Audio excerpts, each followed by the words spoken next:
Hi, welcome to Beef Cattle Institute's Ask the Experts, where our experts will answer your questions. I'm Brad White, joined by two good experts today, Dr. Dustin Pendle.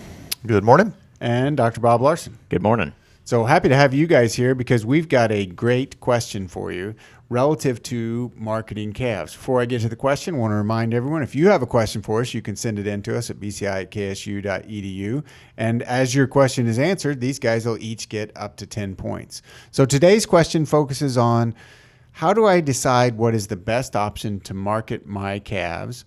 Auction, video or online sales, or direct marketing? Bob, I'm going to go to you first. Well, I think Dustin will emphasize, some of the things to have to consider. But one is if you're really emphasizing, the best return, I'm going to say some of the strategies that actually require a little bit more work, such as direct marketing or working through a video auction, something like that. They do take more work, and like for a video auction, it wouldn't be for everybody. They have some load limits, so you have to have at least a pot-sized load. For direct marketing, you're going to have to really do the price negotiation and identify the potential customers. But I think that extra work can result in some extra income. Excellent. Off to a good start with your load limits. Mm-hmm. Using the same word multiple times in a sentence makes perfect sense. All right, Dustin. Rob brings up some good points, and every operation is going to be a little different, I guess, just to begin. And there are some things you want to think about, and one of those factors that Bob hit on was the labor, right? If you want to do the direct marketing, that's probably going to take a little more time. Some people enjoy that aspect. Me personally, I would not like that, and so I probably follow the other end. I would personally more the auction because I can just load them up, drop them off, sale barn, and again, for me, it comes back to not only the labor component, but how comfortable do you feel with that choice that you pick? And so, the price discovery is really taken care of for you, and usually that's very appropriate.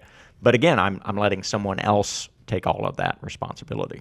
Yeah, absolutely. So one of the big differences that you guys are talking direct marketing, you're going to have to come up with what price to set for your calves, and auction marketing, you're going to get the best price based on which auction I select, when I market them, all of those things. And I'm going to put together, we talked about asking the question online video versus live sale. We'll lump those two together and call them auction marketing for this because I think they're similar.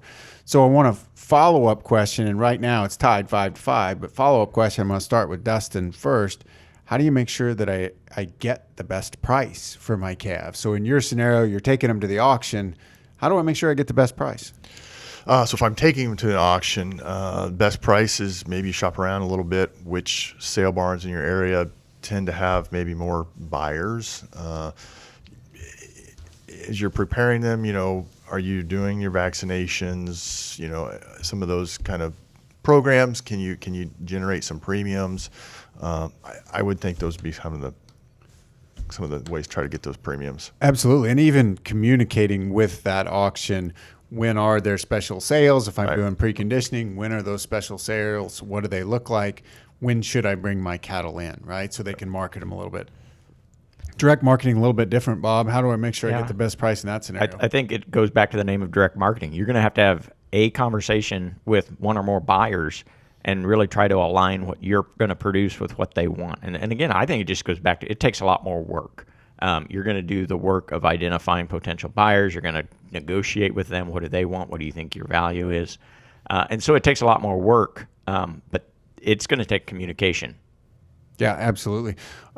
What about the challenge? And one of the pushbacks I hear is, yes, I'm not afraid of a little more work, but now I'm selling my calves to people who once a year, to people who are buying them every day. How do I manage that potential information disparity? I think that's a really big and important information disparity.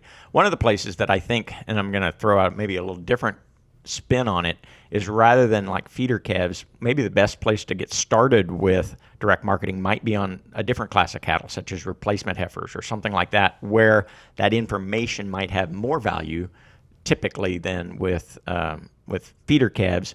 And maybe I'll do a combination where I send my feeder calves through an auction market, something like that.